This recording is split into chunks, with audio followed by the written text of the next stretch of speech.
அண்மைச் செய்தி. மக்கள் தொகையை கட்டுப்படுத்தியதில் தமிழ்நாடு முன்னிலையில் உள்ளதாக முதலமைச்சர் மு.க.ஸ்டாலின் அறிவிப்பு வெளியிட்டிருக்கிறார். இதுகுறித்தான கூடுதல் விவரம். தமிழ்நாடு அனைவருக்கும் சுகாதாரம், கல்வியை வழங்குகிறது, நிலையான வளர்ச்சியை எட்டியுள்ளதாகவும் முதலமைச்சர் மு.க.ஸ்டாலின் அறிவிப்பு வெளியிட்டிருக்கிறார்.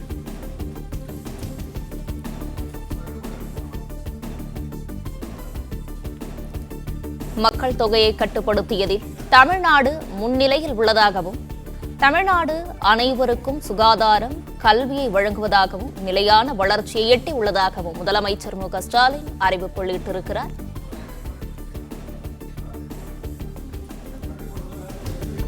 மேலும் இவ்வளவையும் செய்தும் கூட தமிழ்நாட்டிற்கு குறைந்த நிதியே கிடைத்துள்ளதாகவும் முதலமைச்சர் குறிப்பிட்டிருக்கிறார். இந்த அறிவிப்பு குறித்தான கூடுதல் விவரங்களை வழங்கவிருக்கிறார் செய்தியாளர் ராஜகுமரன். விவரங்களை பதிவு பண்ணலாம். முதலமைச்சர் மு.க.ஸ்டாலின் கூறியிருக்கக்கூடிய இந்த தகவல் படி மக்கள் தொகையை கட்டுப்படுத்தியதில் தமிழ்நாடு முன்னிலையில் இருக்கின்றது என்பதை முதலமைச்சர் சுட்டிக்காட்டியிருக்கின்றார். தமிழ்நாடு அனைவருக்கும் சுகாதாரம், கல்வியை வழங்குகிறது, நிலையான வளர்ச்சியை தமிழகம் எட்டியிருக்கின்றது என்பதையும் முதலமைச்சர் சுட்டிக்காட்டியிருக்கின்றார்.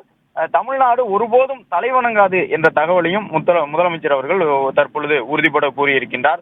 தமிழ்நாடு அனைவருக்குமே சுகாதாரம், கல்வியை வழங்கியிருக்கின்றது, நிலையான வளர்ச்சியை எட்டியிருக்கின்றது.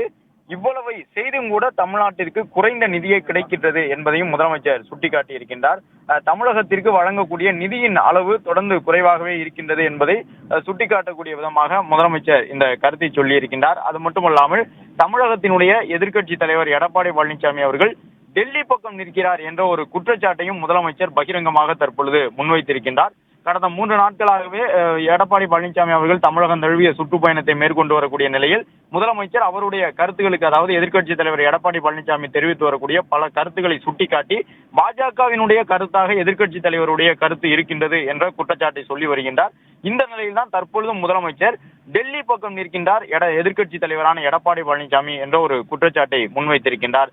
மத்திய அரசு தமிழ்நாட்டிற்கு தொடர்ந்து குறைவாகவே நிதி வழங்குகின்றது என்ற ஒரு தொடர் குற்றச்சாட்டை தற்பொழுதும் பதிவு செய்திருக்கக்கூடிய முதலமைச்சர் இந்திய அளவில் ஒப்பிடும் பொழுது மற்ற மாநிலங்களோடு ஒப்பிட்டு பார்த்தோம் என்றால் சுகாதாரத்திலே, கல்வியிலே, நிலையான வளர்ச்சியிலே தமிழகம் மற்ற மாநிலங்களுக்கு பல மடங்கு முன்னிலையில் இருக்கின்றது. ஆனாலும் கூட தமிழகத்திற்கு நிதி ஒதுக்குவதில் மத்திய அரசு பாரபட்சம் காட்டுகின்றது என்ற ஒரு தகவலை தற்பொழுது முதலமைச்சர் பதிவு செய்திருக்கின்றார்.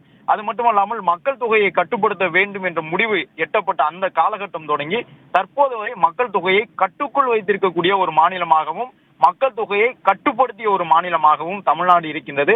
ஆனால் தமிழ்நாடு மக்கள் தொகையை கட்டுப்படுத்தி வளர்ச்சி குறியீடுகளில் முன்னிலையில் இருக்கக்கூடிய சூழ்நிலையிலும் மத்திய அரசு தமிழகத்திற்கு ஒரு அந்த நிதியை உரிய முறையில் ஒதுக்கீடு செய்யாமல் ஓரவஞ்சகம் செய்கின்றது என்ற தன்னுடைய அந்த குற்றச்சாட்டுகளை மீண்டும் ஒரு முறை தமிழக முதலமைச்சர் முன்வைத்திருக்கின்றார். மத்திய அரசை விமர்சித்துள்ளது மட்டுமல்லாமல் எதிர்க்கட்சி தலைவர் எடப்பாடி பழனிசாமியும் தற்பொழுது டெல்லி பக்கம் நிற்கின்றார் என்ற ஒரு கருத்தையும் தற்போது முதலமைச்சர் தன்னுடைய கருத்தாக பதிவு செய்திருக்கின்றார்.